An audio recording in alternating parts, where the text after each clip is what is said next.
Gracias, hermanos. Es una bendición realmente el poder estar en este tiempo para poder compartir. Es siempre de verdad un privilegio poder referirse a la iglesia. Y este tema realmente cuando me hicieron la invitación, me llamó la atención porque refleja una serie de elementos que a veces no siempre consideramos en la vida de la iglesia y que de pronto necesitamos aclararlos porque resulta que damos por hecho algunas de las cosas que creemos están ahí presentes y sin embargo en términos reales nosotros necesitamos acercarnos y clarificar algunas de las cosas. Porque, por ejemplo, la idea de educar, bueno, veo que tienen un ministerio bastante amplio como iglesia. Sin embargo, también debo de decir que si se supone que ya estamos haciendo esto y el evangelio forma parte esencial en la vida de cualquier iglesia presbiteriana, bueno, uno asumiría que de pronto como que podría ser redundante todo este asunto. Sin embargo, me parece que es necesario precisamente por ciertos desgastes hablar y precisar de qué es realmente de lo que estamos hablando. Entonces, permítame orar y así iniciamos. Padre, bendecimos tu nombre, te damos gracias por tu bondad. Gracias porque tengo la bendición, Señor, de poder dirigirme a tu iglesia, poder compartir, Señor, de lo tuyo, de tus palabras y poder desde esa perspectiva tratar de generar una respuesta para tu iglesia, Señor, acerca de este tema. Que sea tu Espíritu el que nos guíe, Señor, el que dijiste que habría de conducirnos hacia la verdad, que sea Él el que nos muestre cuál es el camino para nosotros como iglesia. Te lo pedimos en el nombre de Jesucristo. Amén y amén. Hermanos, gracias de verdad una vez más. Y bueno, tenemos que empezar este tema y la idea de estar pensando en una educación centrada en el Evangelio es precisamente porque cada uno de nosotros necesitamos clarificar qué es ese concepto en primer lugar cuando se dice centrado. ¿Qué es eso? ¿Qué es esa idea realmente de lo que se dice que estamos centrados? Ahora, hoy en día es muy frecuente encontrar frases comunes como esta, donde se habla de estar centrado en el Evangelio, un matrimonio centrado en la Biblia, un matrimonio centrado en esto y en aquello. Entonces, la realidad es de que uno puede encontrar, nada más empieza uno a revisar en cualquiera de las librerías en línea, y vas a darte cuenta que encuentras esta idea de centrado en el Evangelio desde muy diferentes perspectivas. Esto es muy frecuente en día. Ahora, la realidad es que también ya en otros momentos se han usado expresiones como esas, como otras. Por ejemplo, ha habido algunas de ellas, por ejemplo, estar centrado o una educación cristocéntrica. Y hablar de cristocéntrico de pronto se convirtió como en la etiqueta de moda en algún momento. Y en este momento tenemos que reconocer que el trabajo de diversos predicadores cristianos de una o de otra manera ha generado esa misma actitud de estar centrados en el Evangelio. Y entonces es un matrimonio centrado en el Evangelio, la educación de los hijos centrada en el Evangelio, etc. Ahora, un riesgo es precisamente que se convierta simplemente en una etiqueta y como se le aplica a todo, pareciera que simplemente con que le pongas la etiqueta ya es válido. Sin embargo, no es esto exactamente así, como un poquito más adelante vamos a tener que considerar. Así es que entonces la obviedad de esas palabras no necesariamente indica que las cosas están caminando justamente en la dirección que se supone en la que queremos ir. Esa es parte de la realidad y es parte de la dinámica que tenemos que revisar y en la medida de lo posible corregir, porque de no ser así corremos el riesgo de que simplemente estemos hablando de otra etiqueta, una forma más de hablar y eso es todo. Así es que empecemos aclarando algunos de los términos. Por ejemplo, ¿cuáles son los conceptos de educación en la Biblia? Bueno, tenemos que empezar justamente por ahí. En la Biblia son los padres, no la escuela de formación cristiana que no existía, no es la escuela dominical, de hecho ahorita aclaramos un detalle acerca de eso. Son los padres los educadores. En la escuela, en la iglesia primitiva, voy a irme solamente al siglo I, obviamente no había escuela dominical.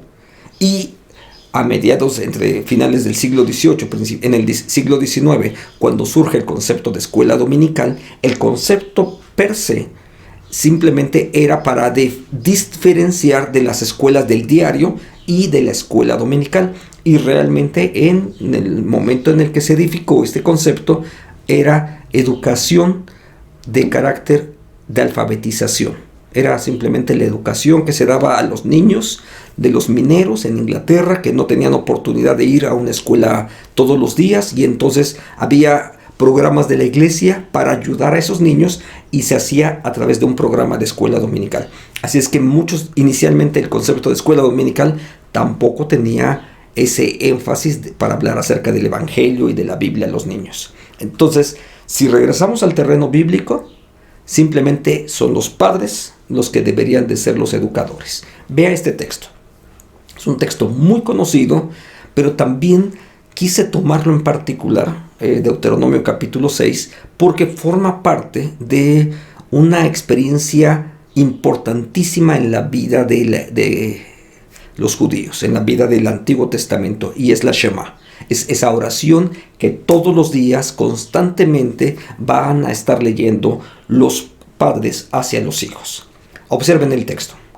Para que todos los días de tu vida, tu Israel y tus hijos, y los hijos de tus hijos, observa esa dinámica, teman al Señor su Dios y cumplan todos los estatutos y mandamientos que yo les mando cumplir para que sus días sean prolongados. Por supuesto, continúa. Esas palabras que hoy te mando cumplir estarán en tu corazón, se las repetirás a tus hijos y hablarás de ellas cuando estés en tu casa y cuando vayas por el camino y cuando te acuestes y cuando te levantes. Observe la dinámica que hace énfasis específicamente en la familia. Las atarás a tu mano como una señal y las pondrás entre tus ojos como frontales y las escribirás en los postes de tu casa y de tus puertas. Así es que es cierto, la iglesia cumple una función educativa, por supuesto, pero tenemos que recordar, en el principio, la forma originaria, digamos, tiene que ver, primeramente son los padres los educadores. No es la escuela dominical, no es la iglesia la que va a suplir lo que los padres deben de estar haciendo. Primeramente son los padres los que tienen que estar educando. Ese texto lo dice perfectamente claro. Sin embargo, veamos por lo menos 5 directrices que ese mismo texto nos plantea. La primera de ellas: la educación forma parte de la vida diaria. No es algo que se hace aparte. La educación es justamente a lo largo de todo el día, en cada momento. No es una situación donde los mandas al templo o los mandas a la escuela, a la escuela pública o a la escuela privada. No existe eso. Es más, en el Antiguo Testamento realmente, aunque si bien para la época de Jesús ya existían los modelos sinagogales, como parte de una experiencia educativa, y más o menos los niños de alrededor de los 8 a los 12 años iban a la escuela sinagogal. Entonces sí es cierto, ya existían, formaban parte de un proyecto educativo, y sin embargo la educación básica no era la que recibían con el moré o el rabí en la sinagoga, sino la educación que se recibía específicamente en las casas. Muy pocas personas tenían los privilegios que un día el apóstol Pablo llegó a mencionar como parte de su privilegio, aquello de que él fue educado a los pies de Gamaliel. Eso no era lo común. Lo común era simplemente la educación en casa, y en algunos momentos, particularmente para que los niños participaran de lo que hoy en día llamamos el bar mitzvah, solamente en ese entorno era la participación de las sinagogas. Entonces la educación fundamentalmente tiene que ver con el ambiente de la familia. El enfoque de la educación tiene un objetivo específico: es aprender y honrar a Dios, otra vez la totalidad de la vida, porque esto es un concepto muy orgánico. Es educar a los hijos, a los miembros de la iglesia, a los miembros de la familia, para que ellos honren al Señor. Número 3, es transgeneracional. Es decir, tu hijo, el hijo de tu hijo, observa que ese concepto está ahí presente. Entonces, no se trata solamente de educar a los pequeños, no es simplemente pedagogía, sino que incluye a todos los miembros de la familia y a lo largo de toda la vida. La educación, si puedo decirlo así, nunca termina. Forma parte de la vida cotidiana del Israel del Antiguo Testamento. Y, por supuesto, todo el entorno educativo, el espacio educativo, realmente es la casa. No hay un aula, sino es la propia casa, el escenario educativo en donde los niños van a necesitar desarrollarse. Por supuesto que empieza desde niños, pero continúa a lo largo de la vida, y a lo largo de la vida va a haber diferentes conceptos para poder ejemplificar la historia de la salvación y diferentes recursos mnemotécnicos que se van a utilizar. Ese es el número 5. Esos recursos mnemotécnicos son: ponlo en los dinteles de tu puerta, ponlo en las puertas, ponlo en tu frente, ponlo en tu brazo, ponlo sobre tu corazón, ¿sí? Donde quiera debe de haber un elemento distintivo que te muestre acerca de los actos de Dios. Ustedes han leído el Antiguo Testamento en particular y por supuesto han de recordar algunos de los conceptos donde se levanta un pequeño altar para poder recordar, una columna de piedras, más que un altar, era una pequeña columna de piedras que se levantaba para recordar un acto portentoso de Dios. Pero la Pascua, Pesach, Pentecostés, etcétera, todas esas grandes festividades del judaísmo tienen por supuesto un propósito didáctico. Entonces, cada una de las actividades no son meramente religiosas, son espacios didácticos a través de los cuales se recuerda la obra de Dios a favor de su propio pueblo. Esa es la dinámica en la cual se encuentra realmente el texto bíblico. Así es que tenemos que considerar muchos de estos elementos justamente. Ahora, todo eso formaba una unidad. No está dividido. No forma parte de proyectos independientes o interconectados uno del otro. La vida era considerada al mismo tiempo como una disciplina. El concepto de disciplina vamos a tener que irlo buscando aquí en su relación con el Nuevo Testamento cuando hablemos de discipulado, porque son elementos precisamente que están ahí vinculados. Sin embargo, voy a empezar citando el libro de los Proverbios. Proverbios 8:33. Sean sabios y presten atención, no dejen de lado la disciplina. No es difícil contextualizar este concepto, por ejemplo, con las explicaciones que el apóstol Pablo da a Timoteo acerca justamente de mantente disciplinado. Tú como buen soldado, recuerdan seguramente esos textos en las epístolas de Pablo a Timoteo. Otro texto más. Despreciar la disciplina no es apreciarse uno mismo. Obedecer la corrección es poseer entendimiento.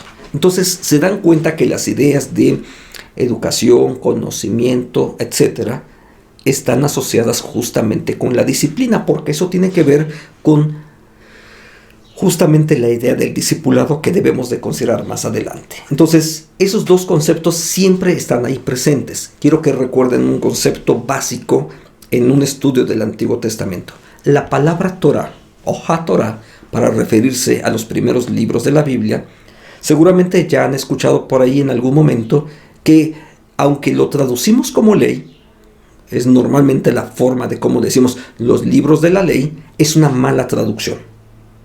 ¿Por qué? Porque la palabra HaTorah significa la instrucción. Solamente que cuando el texto hebreo pasó al griego y del griego al latín, ahí hubo un error de interpretación y se fue traducido como nomos.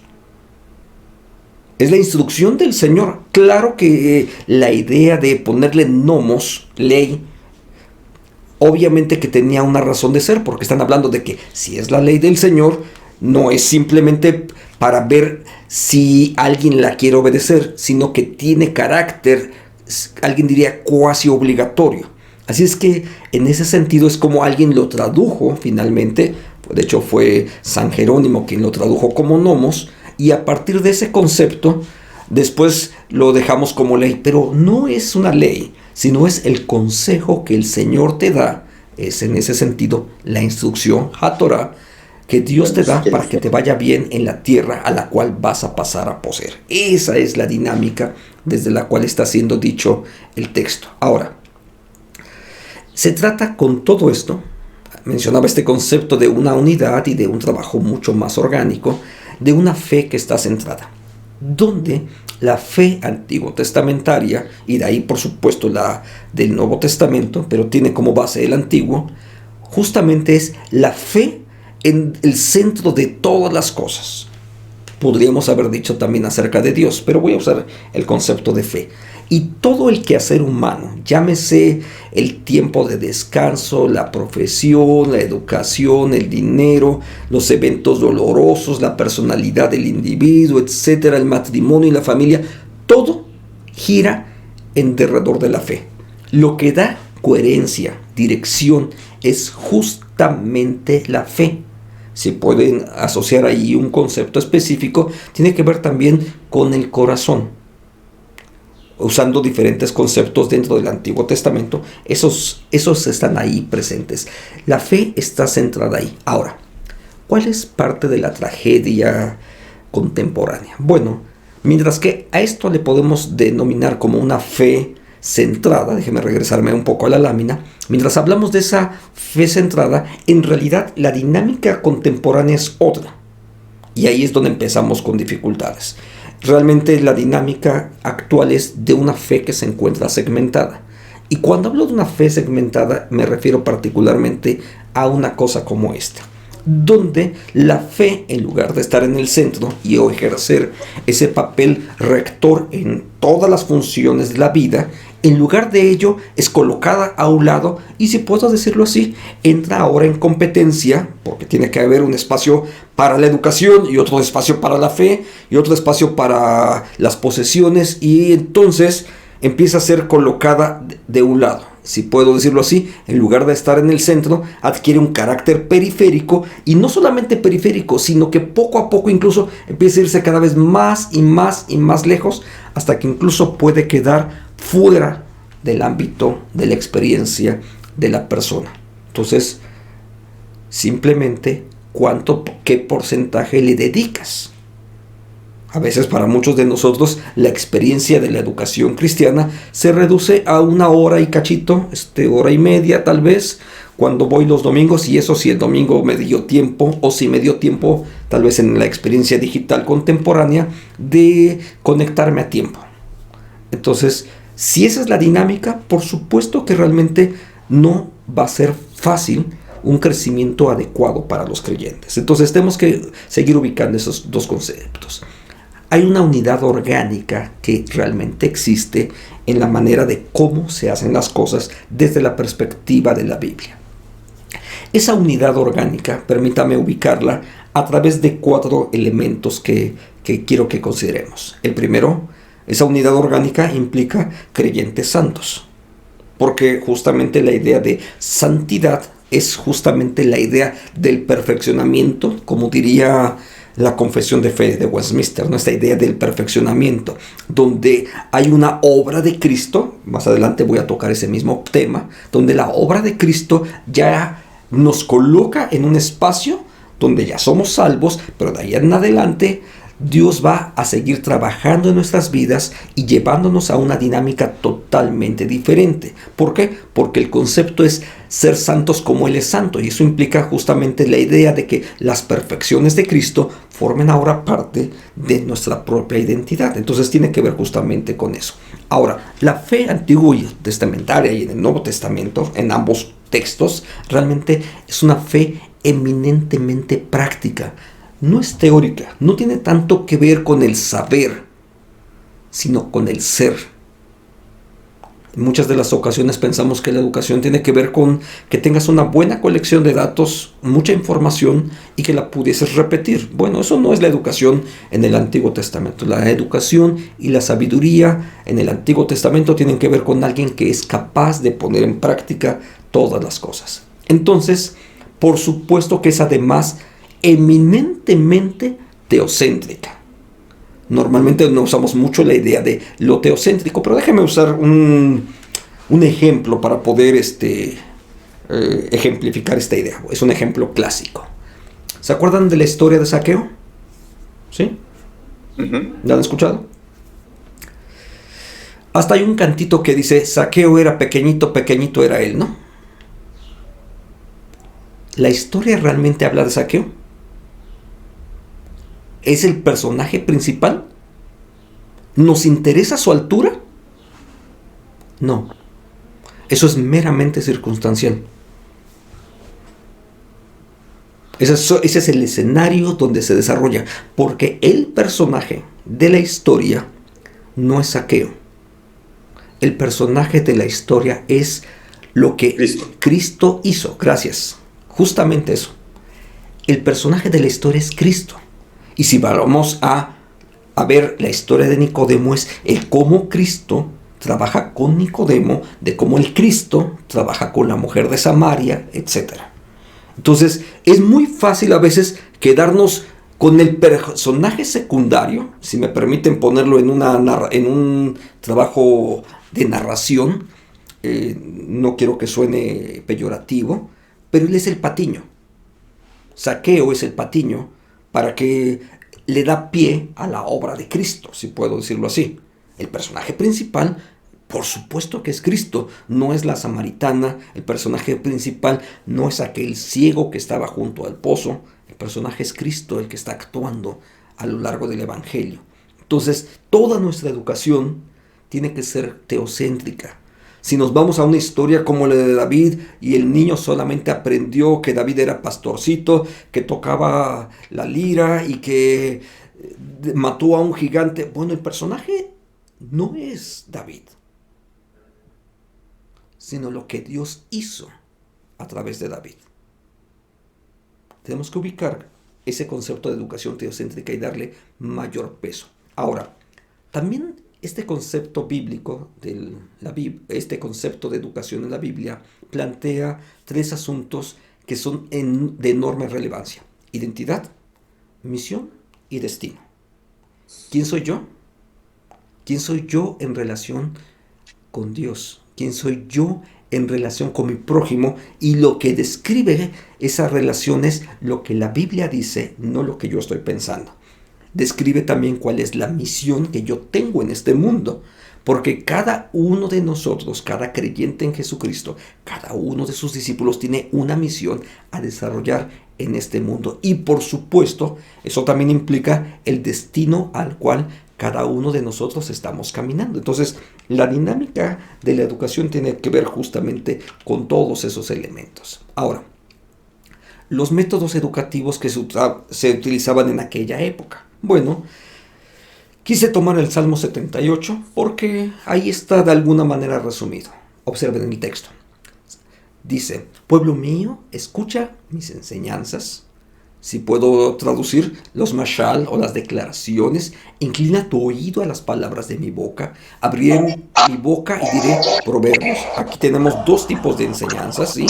Por un lado las enseñanzas y por el otro lado los proverbios. Hablaré de los misterios en tiempos pasados. El concepto de revelación está ahí presente constantemente. ¿Por qué? Porque toda la fe judeocristiana se basa justamente, es una religión de revelación, no es una religión mistérica. Hay religiones mistéricas. El judeocristianismo es una religión de revelación. Disculpe la frase de religión, estoy pensando en ese carácter sociológico. Ahora, ¿de qué se está hablando? De las cosas que hemos oído y que conocemos. Observa esos dos conceptos: lo que hemos oído, lo que conocemos. Si usted observa el prólogo del Evangelio de Lucas, se van a dar cuenta de que hace uso exactamente de las mismas categorías. Las cosas que nos han contado, las que hemos visto y las que otros incluso ya han intentado poner por escrito, y me ha parecido a mí, oh excelentísimo Teófilo, ponerlo por escrito. Entonces toda esa dinámica ahí está presente y que conocemos porque nuestros padres nos la contaron. ¿Se acuerda hace rato que les decía de esa educación transgeneracional? Bueno, ahí está otra vez presente. No los mantendremos ocultas a nuestros hijos. Son justamente para pasarlas a la siguiente generación, y diremos a las generaciones futuras que el Señor es digno de alabanza por su poder y por sus hechos portentosos. Ahora, ya hablamos acerca de ese concepto de educación. Ahora nos toca hablar acerca de qué entendemos por evangelio. Y enfáticamente debo de hacer esta idea de se trata de un evangelio de gracia.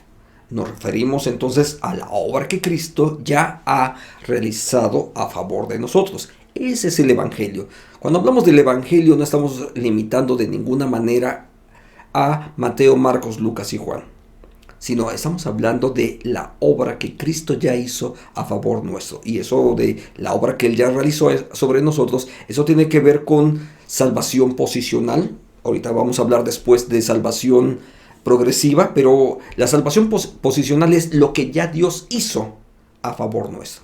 ¿Qué es lo que hizo Él? Recibimos misericordia por la sola gracia. Este aspecto es importantísimo porque lamentablemente en muchos grupos cristianos o evangélicos, no puedo decir que sean cristianos, pero muchos grupos evangélicos de una o de otra forma se sigue predicando acerca de los méritos. Afirmamos confesionalmente, decimos es que creemos en la salvación por gracia, salvación solamente por fe, pero resulta que cuando empiezas a revisar los detalles de lo que se está enseñando, realmente hasta empieza a haber diferentes categorías de cristianos. Déjame mencionar una de ellas, la más común: los fieles. ¿Quiénes son los fieles? Generalmente dicen los que asisten regularmente. Bueno, pero esos son fieles. Son fieles tal vez a un determinado proceso, pero eso no necesariamente significa que sean fieles a Jesucristo.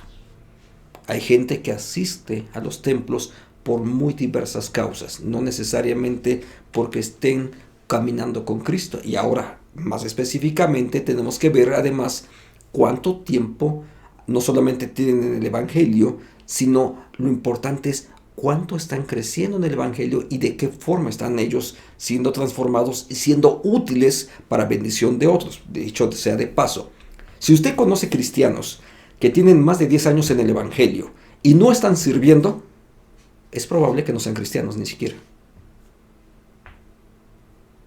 Sé que suena un poco difícil, pero si no está sirviendo, la obra de Cristo no se está reflejando en su vida.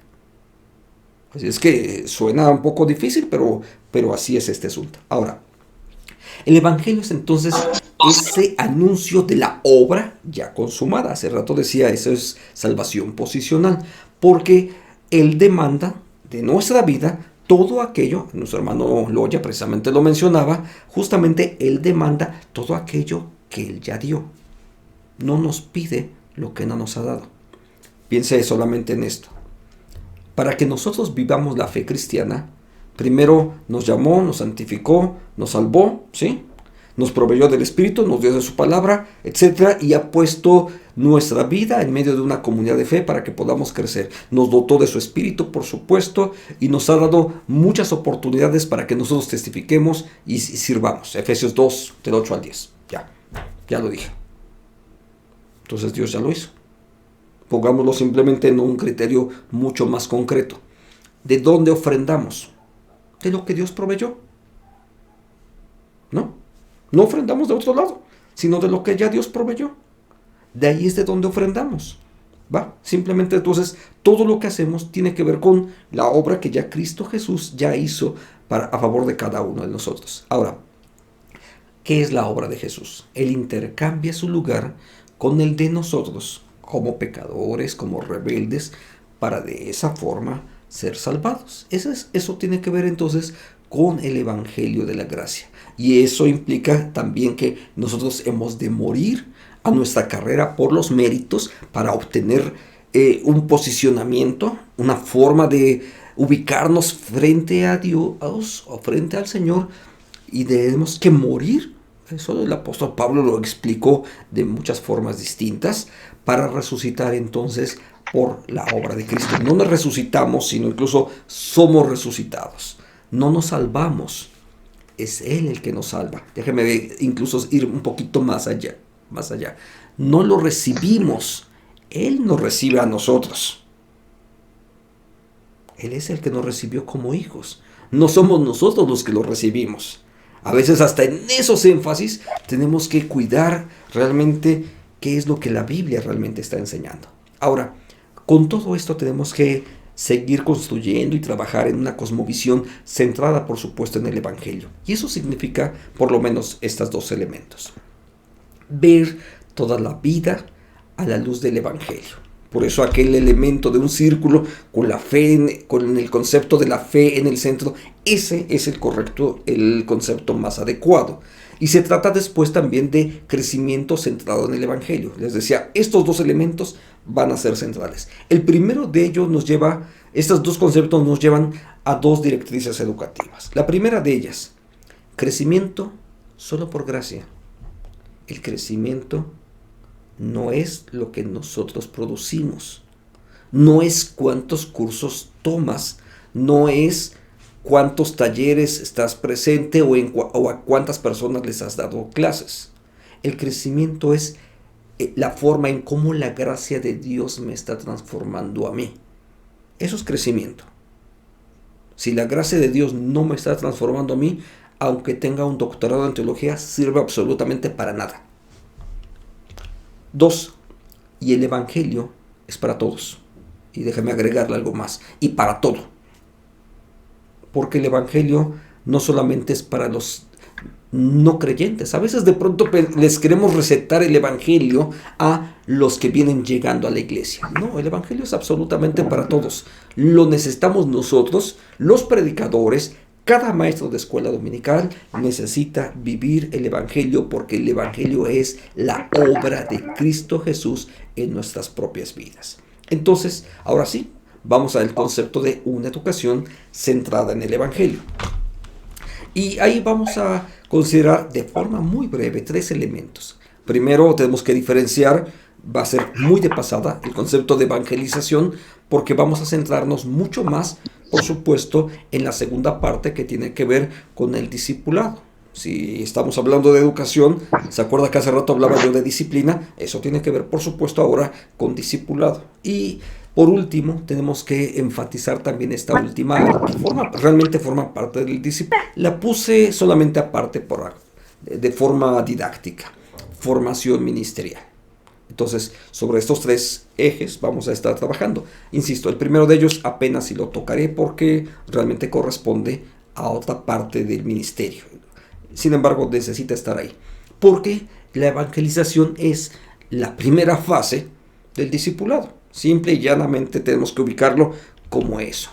Somos salvados, en primer lugar, por la obra de Cristo. El fundamento es Él. ¿Sí? Es la obra de Cristo a favor de nosotros. Eso es el Evangelio. Esto es santidad posicional. Él ya lo hizo. No lo haces tú. No tiene que ver en qué familia naciste. Por cierto, nadie nace cristiano. Usted ya sabe eso. Nadie nace cristiano. Es que nací en el Evangelio. No, naciste en una familia evangélica, que no es lo mismo. Nacer en el Evangelio significa que el Señor te ha recibido como hijo suyo. Eso es lo que significa nacer en el Evangelio. Pero nadie nace en una familia evangélica y ya es evangélico per se. Imagínese que usted nació en un parque, porque nació en un parque, digo, ahora con estas situaciones médicas y demás, alguien nace en un parque, entonces porque nació en un parque es maceta o qué. Es absurdo. Somos hombres y mujeres que Cristo mismo es el que nos ha salvado. Romanos 8:30, observe el texto, cómo es la obra de Él. A los que predestinó, a ellos también llamó, y a los que llamó, también los justificó, y a los que justificó, también los glorificó. Déjeme decirlo de una sola frase, de principio a fin es la obra de Cristo. No lo hacemos nosotros. Así es que la obra de Cristo no solamente está en nuestro nuevo nacimiento, sino también en el desarrollo, porque los que justificó, también glorificó, y en el camino estaría la santificación. Por supuesto, eso también tiene que ver con la obra de Cristo en nuestra propia vida. Bien, pasamos a la segunda etapa. Decía que la primera iba a ser muy, muy breve. El discipulado. ¿Qué es este asunto del discipulado? Bueno, eso es santidad progresiva. Una es la salvación, la santidad posicional, que te la da Cristo. En la santidad progresiva, ahora es la obra de Cristo en nuestra vida, obrando en cada uno de nosotros. 2 Corintios. Así que todos nosotros, a quien nos ha sido quitado el velo, observe esa parte, ya hay un velo que nos ha sido quitado, ya la obra de Cristo ya está ahí, podemos ver ahora y vea el criterio hacia dónde va. Reflejar la gloria del Señor. Y el Señor, quien es el Espíritu, nos hace más y más parecidos a Él a medida que somos transformados en su gloriosa imagen. Déjame explicarlo ahora desde el Antiguo Testamento. Fuimos creados a imagen de Dios, usted ya conoce eso. Génesis 1, Génesis 3, por causa del pecado, la imagen de Dios en nuestra vida queda desfigurada. ¿Qué es el proceso de salvación y restauración? Volver a reconstruir la imagen de Dios en la vida de cada uno de nosotros. ¿Cómo se ve la imagen de Dios en cada uno de nosotros? De una forma muy simple. El fruto del Espíritu de Dios. Esa es la forma más fácil de ver la imagen de Dios en nosotros. Si el Espíritu de Dios está actuando en tu vida, en la mía, entonces va a empezar a ver gozo, paz, paciencia, etc. Se conocen los demás elementos. Sigo. Ese desarrollo progresivo podríamos ubicarlo a partir de esto, porque dices, bueno, ¿y por dónde voy a arrancar? Segunda de Pedro, capítulo 1, del 5 al 7, nos muestra un desarrollo así progresivo, así como que por escaloncitos, si puedo decirlo así. Por eso ustedes deben esforzarse por añadir virtud a su fe, conocimiento a su virtud, dominio propio al conocimiento, paciencia al dominio propio, piedad a la paciencia, afecto fraternal a la piedad y amor al afecto fraternal. ¿Se da cuenta? Están ahí todos los escaloncitos. ¿Por dónde tenemos que empezar? La fe, por supuesto. Y eso tiene que ver con la idea de la evangelización, ¿cierto? ¿Por qué? Porque la fe es un don de Dios. No la produzco yo. La Biblia dice que es un don de Dios que yo ejerzo por la presencia del Espíritu de Dios en mi vida. La ejerzo en el nombre de Cristo. Pero es un don de Dios. ¿Sí? Somos salvados por gracia. ¿Qué agrego después de eso? Ahora sobre eso añadir virtud. Y eso tiene que ver con excelencia moral. Ahorita vamos a ver esa parte. Virtud, conocimiento, paciencia, dominio propio, etc. ¿Sí? Ya. Ahí tenemos los diferentes elementos. Ahora, la primera parte, por supuesto, ya tiene que ver con evangelio. La salvación tiene que ver con la fe. Eso es algo que Dios te da para que lo puedas ejercer. ¿Cuánta fe? Ya te dio toda la que tú necesitabas. Efesios capítulo 1. Toda la fe y todos los dones espirituales, Dios ya te lo dio desde el inicio. Ahora lo que tiene que ver el trabajo de discipulado es enseñar a los creyentes cómo van a poder ejercer y usar todos los recursos que ya Dios les dio. Eso tiene que ver ahora con conocimiento. Y después, ahora la parte quizás más complicada es el carácter de Cristo en nuestra vida. Otra vez insisto, ¿cuál es el carácter de Cristo en nuestra vida? El fruto del Espíritu. Usted vea hasta los mismos conceptos. Amor, piedad, dominio propio, ¿sí? Mansedumbre. Son muy semejantes al concepto que Pablo utiliza para referir al fruto del Espíritu de Dios en nuestras vidas. Dejamos un poquito de lado la idea del conocimiento, vamos directo a la virtud. ¿Qué es este concepto? No es moral. A veces pensamos en que el evangelio tiene que ver con enseñarle a la gente a portarse bien. No, no es eso. Hasta de vez en vez algunos de los muchachos se portan mal y la hermana trae al muchacho con el pastor para que el pastor lo exhorte. Bueno, además está mal usada la palabra exhortación, pero bueno, ese es otro asunto. Pero ¿es para eso? No se trata de simplemente pórtate bien. La gente se puede portar bien por cualquier cantidad de cosas distintas. Virtud es comunión con Cristo. La primera parte donde tenemos que trabajar con los nuevos discípulos es en comunión con Cristo. Filipenses 4:8. Ahora, hermanos, una cosa más para terminar. Observe el texto. Concéntrense en todo lo honorable, lo justo, lo puro, lo bello, lo admirable. ¿Sabe qué es eso? Los atributos comunicables de Dios. Justamente es eso. Es el carácter de Cristo en nuestras vidas. ¿Qué es lo que, en qué consiste el trabajo de discipulado? En formar la imagen de Cristo, coadyuvar, si puedo decirlo así, porque es el Espíritu el que lo va a hacer, no somos los cursos que tomamos, no es los regaños que les demos, es ayudar a que se forme el carácter de Cristo en nuestras vidas. ¿Y sabe cómo se forma eso? Vida devocional, donde día a día, Dios está puliendo nuestras vidas. Todos los días Dios va puliendo un poquito más de nuestra vida. Así es que esto nos va a llevar de aquí hasta que el Señor nos llame a su presencia. Conocimiento. El conocimiento aquí es de carácter experiencial. No se trata de tener información y datos. No es eso. La idea del conocimiento bíblico no es simplemente tener más información, sino lo que se sabe debe de ser equiparable con lo que se está viviendo. Si solamente sé Juan 3:16, con Juan 3:16 tengo para entretenerme toda la vida. Así es que realmente el asunto está no en lo que sabemos, sino en el qué y el cómo vivimos. Observa el texto. Un texto clásico, por cierto, cuando se habla acerca de educación. En cambio dice, crezcan, observe, en gracia y en conocimiento. Van juntos, no son distintos. ¿Se acuerda lo primero que hablábamos de piedad? ¿Sí? Una vida devocional. Eso es crecer en gracia. Y crecer en conocimiento es practicar y experimentar el amor de Dios, la justicia de Dios, experimentar su bondad, experimentar su amor, todo eso. Experimentar su servicio, todo eso, porque el conocimiento de Dios es experiencial en el texto del Antiguo Testamento, no es de ninguna manera teórico. Ahora, el carácter. Ahora sí, estamos hablando de la imagen de Cristo en nuestras vidas, y ese es un plan para toda la vida, porque el carácter va a llevarnos toda la vida al ser formado.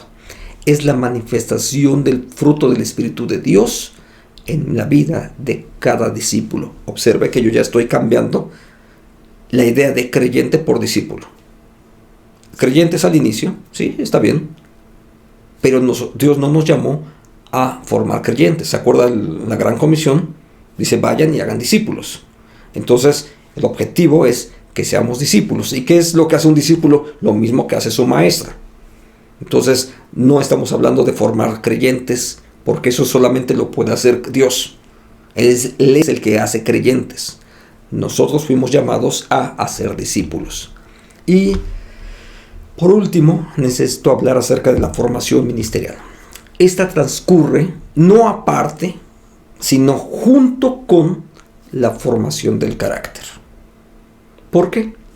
Porque en la formación del carácter, el propio ejercicio ministerial nos ayuda a poder trabajar con nuestro propio carácter. Es en el ejercicio ministerial donde aprendes sobre bondad, sobre justicia, sobre paciencia, sobre fe, porque aprendes a confiar en Dios y aprendes a tratar a los demás con respeto. Es justo en el servicio mismo. Por cierto, el servicio es absolutamente para todos, porque fuimos llamados todos los miembros de la iglesia. El ser iglesia es también idéntico a ser llamados a ser siervos. Entonces, formación y ministerio tienen que ser, por supuesto, de acuerdo a los dones espirituales. Entonces, en algún momento habrá un espacio para que cada uno de nosotros aprenda, descubra a través de la revelación del Espíritu qué dones Dios ya puso en mi vida, qué características y qué experiencias Dios ya puso en mi vida, para entonces yo poder servir en función de esos dones y de esas experiencias que Dios puso tan singularmente en la vida de cada uno de los discípulos, pero que juntos conformamos un equipo ministerial para el servicio de la iglesia y para testificar en la comunidad donde Dios nos ha colocado. Bueno, hermanos, esta es la charla que tenía preparada para ustedes y bueno,